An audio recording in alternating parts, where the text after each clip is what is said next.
Facebook, YouTube, duto warwaki pache segi mag migago, nyinga Lydia Okeyo.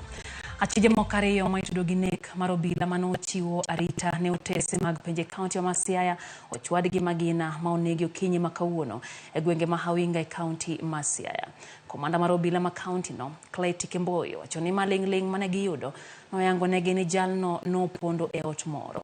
Obila no dhi e odno, kata kamano kane gitemo yawo dhot no ne giromo gi muoch mar magina mano chuno gin bende yawo mach kendo nego Achije ariyo kanyo kawuon ot mane gipondo e to ne oringo ma olal. Obila wedo bunde ariyo mane oma obila mano negi kod beti modhuro kachiel gi buge 5 mar din mar Jo-Islam mar Quran kod tong' achiel.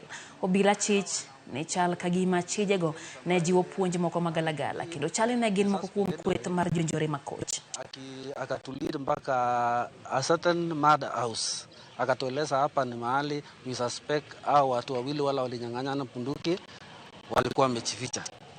So our officers waka knock hiyo mlango wakitaka wafunguliwe, but instead of them opening the door waka shoot from inside. So our officers took cover na waka respond to that shooting. Eventually 2 suspects were neutralized. We are yet to confirm their identity. Now their tribe hatuja confirm, lakini through investigation we are going to investigation is going to reveal that. So we thank the members of the public na hata nyinyi watu wa media vile mlifuatilia mpaka wakati tumefaulu. We have had an intelligence-led operation since that incident happened on Monday.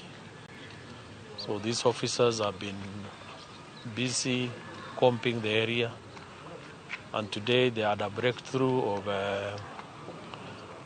2 of the assailants who engaged police officers, but they were neutralized.